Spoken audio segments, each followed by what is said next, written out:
Dear students, Assalamu alaikum. My name is Professor Abdul Ghafoor. I am your physics tutor. Dear students, numerical topic by topic की series का आज का हमारा topic है self induction and mutual induction. तो आइए पास paper के numericals करते हैं, लेकिन न्यूमेरिकल करने से पहले फार्मूले को डिस्कस करते हैं। पहले हम डिस्कस करेंगे फैराडेज लॉ के फार्मूले को, जिसका फार्मूला है EMF यानी eta is equal to n times d∅dt, जिसमें ईटा EMF को रिप्रेजेंट करता है, जबकि n जो है नंबर ऑफ टर्न्स को रिप्रेजेंट करता है, और फाई यहाँ फ्लक्स है, और delta phi upon delta T का मतलब है rate of change of flux. और कभी ऐसा हुआ कि न्यूमेरिकल में मैग्नेटिक फील्ड ऑफ इंडक्शन दिया होगा तो फिर हमें एरिया भी गिवन होगा जहाँ से वो मैग्नेटिक लाइंस पास हो रही हैं। तो इस formula delta phi is equal to B dot delta A से हम फ्लक्स की वैल्यू निकाल सकते हैं। दूसरा टॉपिक जो हम डिस्कस करेंगे न्यूमेरिकल जिनके, वो हैं सेल्फ इंडक्शन के। तो सेल्फ इंडक्शन एक ऐसा फिनोमेनन है जो किसी कॉइल में उस वक्त होता है जब मैग्नेटिक फील्ड के चेंज की वजह से वहाँ EMF इंड्यूस होती है, और EMF फाइंड करने का फार्मूला है L times delta I over delta T. Delta I over delta T का मतलब है rate of change of current जो इस कॉइल के अंदर हो रहा होगा, जबकि ईटा EMF है, और L का मतलब है सेल्फ इंडक्टेंस जिसका यूनिट हेनरी है। एक और टॉपिक जिसके न्यूमेरिकल्स हम करेंगे वो है म्यूचुअल इंडक्शन। और म्यूचुअल इंडक्शन में दो कॉइल्स होती हैं, एक प्राइमरी कॉइल होती है जिसमें करंट चेंज हो रहा होता है, जिसकी वजह से मैग्नेटिक फील्ड चेंज होता है, और उसका इफेक्ट एक बराबर रखी हुई दूसरी कॉइल में आता है जिसे हम सेकेंडरी कॉइल कहते हैं। तो ये चूंकि दो कॉइल की वजह से यहाँ फिनोमिनन को हम डिस्कस करते हैं, तो इसीलिए इसको कहते हैं म्यूचुअल इंडक्शन। और इस सेकेंडरी कॉइल में जो EMF जनरेट होती है उसका फार्मूला है M times delta I over delta T, जिसमें M का मतलब है म्यूचुअल इंडक्टेंस और इसका यूनिट भी हेनरी है, जबकि डेल्टा आई और delta T rate of change of current primary coil का है। हम तीनों फार्मूले में एक चीज़ हम यहाँ मेंशन नहीं की है, और वो है डायरेक्शन। फार्मूले के अंदर यहाँ सबके अंदर माइनस आता है जो लेंज लॉ के मुताबिक मैग्नेटिक फील्ड या करंट की डायरेक्शन को शो करता है। चूँकि हम न्यूमेरिकल में सिर्फ मैग्नीट्यूड की बात करेंगे तो इसीलिए हम यहाँ डायरेक्शन नहीं लिखेंगे, और ऐसे हालत में हम डेल्टा फाई को डिफरेंस और डेल्टा आई को डिफरेंस की सूरत में न्यूमेरिकल में नोट करेंगे। तो आइए स्टार्ट करते हैं अपने पास पेपर के numericals. Numerical number 1, a current of 1 ampere passes through an inductive circuit. What is the self inductance of the circuit if the current falls to 0 in 0.1 second? And when the average value of induced EMF is 200 volts. ये है 1985 का Karachi board का question. तो data हम बनाएंगे। Data बनाने में आप देखिए कि करंट यहाँ पर 1 एम्पियर दिया हुआ है जो 0.1 सेकेंड में 0 हो जाता है। इसका मतलब है कि चेंज ऑफ करंट कितना हुआ, 1 से 0 यानी 1 एम्पियर करंट का चेंज हुआ। और हमें फाइंड करना है सेल्फ इंडक्टेंस यानी L, और टाइम जितनी देर में करंट 0 हुआ था वो है 0.1 सेकेंड, जबकि EMF की वैल्यू 200 वोल्ट्स यहाँ गिवन है। EMF का फार्मूला यूज़ करेंगे, eta is equal to L di over dt। Voltage हमें गिवन है 200 वोल्ट्स, और डेल्टा आई की वैल्यू 1 एम्पियर, जबकि टाइम की वैल्यू 0.1 सेकेंड है। तो सिंपल हमने 0.1 को 200 से मल्टीप्लाई कर दिया, तो इंडक्टेंस हमें मिल गया 20 Henry. Henry is the unit of self inductance. Now numerical number 2, a coil having an area of cross sectional 0.05 meter square and number of turns 100 is placed perpendicular to the magnetic field of induction 0.08 Weber per meter square.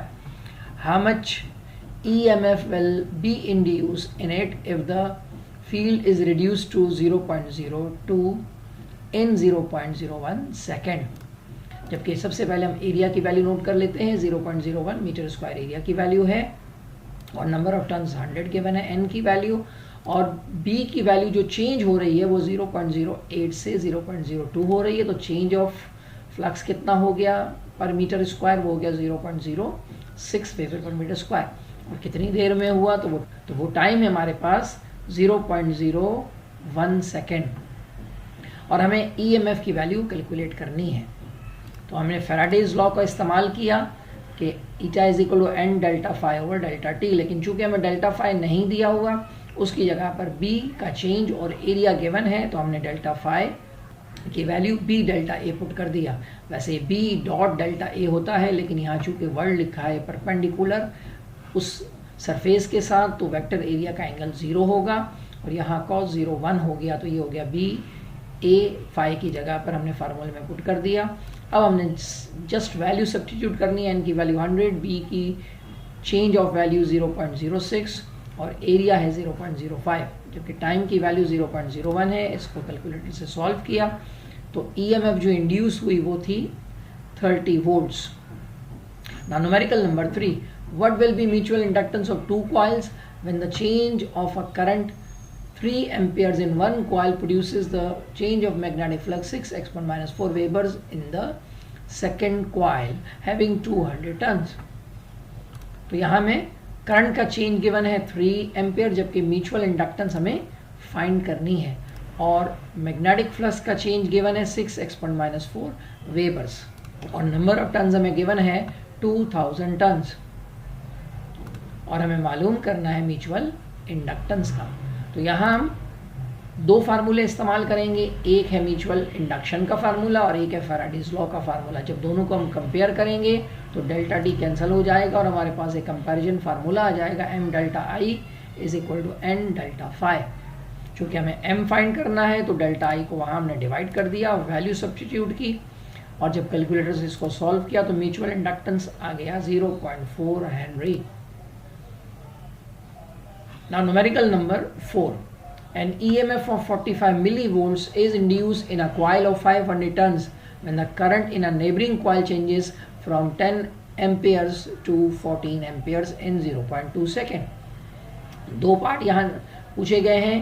पहले part में कह रहा है कि what is the mutual inductance of the coil, and second part is कि what is the rate of change of flux in the second coil। ये है 2002 pre engineering के पेपर का क्वेश्चन। तो सबसे पहले हमें ईएमएफ गिवन है 45 मिली वोल्ट्स, तो मिली का मतलब होता है एक्सपोनेंट माइनस 3, हमने इसको कन्वर्ट कर लिया, जबकि नंबर ऑफ टर्न्स दिए हुए हैं 500 जिसको हमने कैपिटल एन से रिप्रेजेंट किया, और चेंज ऑफ करंट 14 से 10 या 10 से 14 हो रहा है, तो हमें जस्ट डिफरेंस निकालना है, तो ये हो गया 4 एम्पियर का डिफरेंस, जबकि टाइम जिसमें ये चेंज हो रहा है वो है 0.2 सेकेंड। म्यूचुअल इंडक्टेंस पहले पार्ट में पूछी गई है और rate of change of flux second part में पूछा गया है, यानी delta phi upon delta T is the rate of change of flux.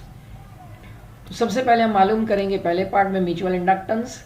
तो म्यूचुअल इंडक्टेंस का फार्मूला हमने लिखा और इसमें वैल्यू सब्स्टिट्यूट की, ईएमएफ की 45 एक्सपोनेंट माइनस 3, जबकि डेल्टा आई 4 है और टाइम की वैल्यू 0.2 है। 0.2 को वहाँ ले जाके मल्टीप्लाई किया और 4 से डिवाइड करने के बाद जो आंसर मिला है वो है 2.25 एक्सपोनेंट माइनस 3। अगर आप चाहें तो इसको मिली हेनरी की फॉर्म में भी लिख सकते हैं, जो कि 2.25 मिली हेनरी बनेगा, और हेनरी की फॉर्म में भी आप लिख सकते हैं। तो वैसे इंडक्टेंस का ऐसा यूनिट हेनरी है। अब हम निकालेंगे rate of change of flux. तो फैराडेज लॉ है eta is equal to N delta phi upon delta T. Eta की वैल्यू 45 और नंबर ऑफ टर्न्स हमें गिवन है, 500 से हमने डिवाइड कर दिया दोनों साइड पर, और जो आंसर मिला वो है 9 एक्सपोनेंट माइनस 5 वेबर पर सेकेंड। वेबर यूनिट है फ्लक्स का, जबकि टाइम का यूनिट सेकंड है, तो रेट ऑफ फ्लक्स हो गया 9 एक्सपोनेंट 5 वेबर पर second. Now numerical number 5, the current in a coil of 325 turns is changed from 0 to 6.32 amperes, thereby producing a flux of 8.46 exponent minus 4 Webers. What is the self inductance of coil? तो हमने data बनाना है जिसमें number of turns 325 given है, जबकि current change हो रहा है 6.32 और 0 के बीच में, तो ये हो गया डेल्टा टी 6.32। फ्लक्स हमने जो दिया हुआ है 8.46 एक्सपोनेंट माइनस 4 वो भी नोट कर लिया, और हमें मालूम करना है सेल्फ इंडक्टेंस। तो bye the definition of self inductance and the Faraday's law दोनों को हमने अगेन कंपेयर किया। जब दोनों फार्मूलों को हमने कंपेयर किया तो हमें फार्मूला मिल गया L delta I is equal to N delta phi.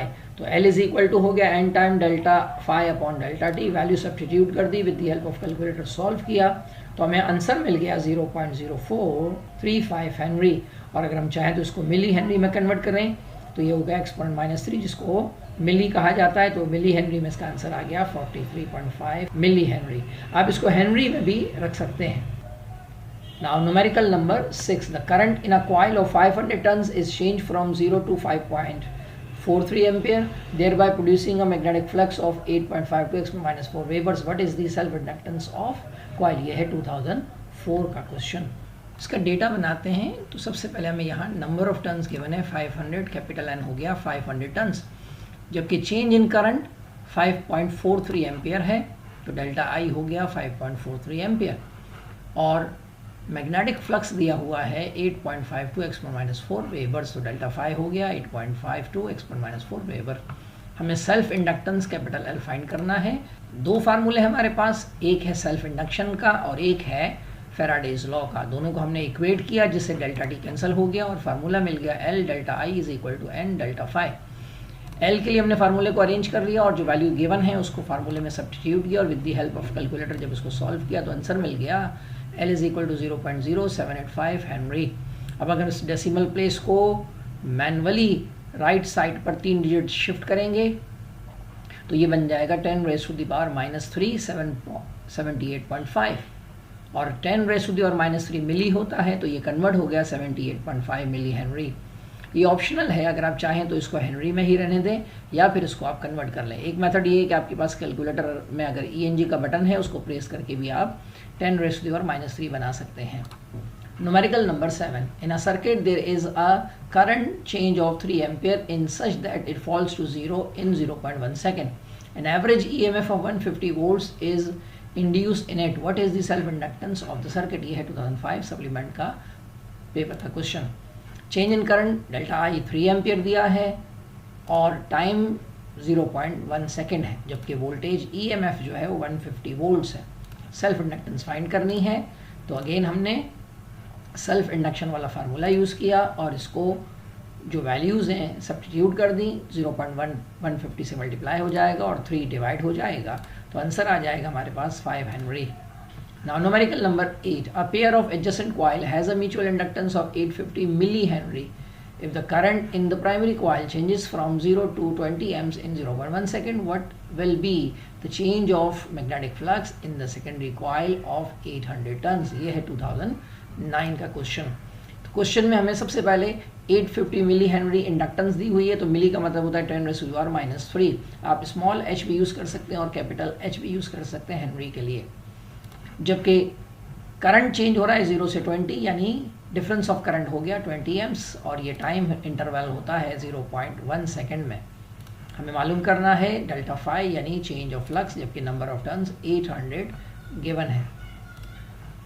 फार्मूले में हमें सबसे पहले अगर फाई मालूम करना है तो दो फार्मूले यूज़ करने होंगे, तो दो फार्मूले को हमने कंपेयर किया। एक है म्यूचुअल इंडक्शन का और एक है फैराडेज लॉ का, जिसमें डेल्टा टी कैंसिल आउट हो जाएगा और m delta I is equal to n delta phi के फार्मूले को जब हमने वैल्यू रख के सॉल्व किया तो हमारे पास डेल्टा फाई का यहाँ से आंसर मिल जाएगा। आप इसको with the help of calculator solve करेंगे तो ये आंसर आ जाएगा 0.021 वेबर्स। यहाँ आप स्टूडेंट आप भी पॉज करके वीडियो को कैलकुलेटर की मदद से सॉल्व कीजिए ताकि आपकी भी प्रैक्टिस होती रहे, और अगर कहीं मिस्टेक नज़र आती है तो कमेंट में ज़रूर उस मिस्टेक का बताइए। Now numerical number 9. An iron core solenoid with 500 tons as a core section of 5 meter square. A current of 2.3 ampere passes through it, produces a flux V is equal to 0.53 Tesla. How large an EMF is induced in it if the current is turned off in 0.1 second? And what is the self inductance of the solenoid? ये है 2014 का question.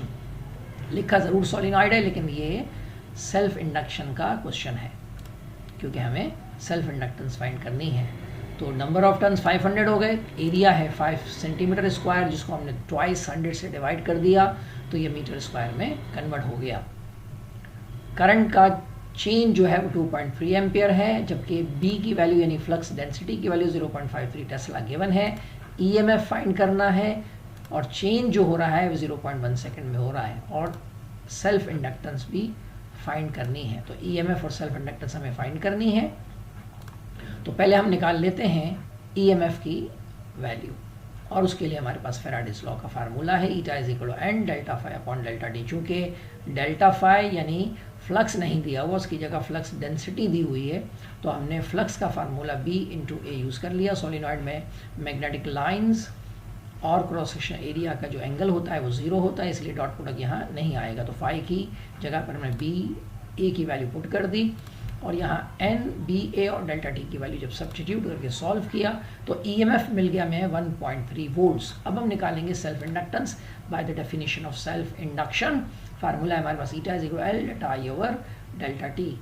तो L की value के लिए हमने eta, delta I और delta T की वैल्यू सब्स्टिट्यूट कर दी, 1.3 को 0.1 से मल्टीप्लाई कर दिया और 2.3 से जब डिवाइड किया तो हमें मिल गई सेल्फ इंडक्टेंस की वैल्यू 0.057 हेनरी। इसको भी आप 57 मिली हेनरी में भी लिख सकते हैं। Now question number 10. An iron core solenoid 600 tons has a core section area of 2.0 centimeter square. A current of 4 ampere passes through it, produces 0.2 Weber per meter square. What EMF is induced in it, and if the current turns off in 0.2 second, what is the self inductance? So ये same question जो अभी हमने किया question number 9, ये 2016 में भी आया है लेकिन वैल्यू चेंज है। तो आइए इसको ज़रा जल्दी से देख लेते हैं। नंबर ऑफ टन 600 है, एरिया 2.0 सेंटीमीटर स्क्वायर है, जिसको ट्वाइस 100 से डिवाइड कर दिया तो मीटर स्क्वायर बन गया। करंट का चेंज 4 एम्पियर है, फ्लक्स डेंसिटी 0.4 वेबर पर मीटर स्क्वायर है, जबकि हमें टाइम दिया हुआ है 0.2 सेकेंड जिसमें करंट 0 हो जाता है। ईएमएफ फाइंड करनी है और सेल्फ इंडक्टेंस फाइंड करनी है। तो पहले हम ईएमएफ निकाल लेते हैं फैराडेज के लॉ से। चूँकि फाई नहीं दिया हुआ तो हमने फाई की जगह बी ए पुट कर दिया और वैल्यू रख के जब इसको सॉल्व किया तो ईएमएफ हमें मिल गई 0.24 वोल्ट्स। अब सेल्फ इंडक्टेंस के लिए फार्मूला यूज़ कर दिया, eta is equal to L delta I और डेल्टा टी। इसमें भी हमने वैल्यू सब्स्टिट्यूट किया और जब इसको सॉल्व किया तो आंसर मिल गया 0.012 हेनरी और इसको 12 मिली हेनरी भी हम लिख सकते हैं। तो डियर स्टूडेंट्स, ये थे हमारे आज के न्यूमेरिकल। मिलते हैं फिर अगली वीडियो में। अल्लाह हाफिज़।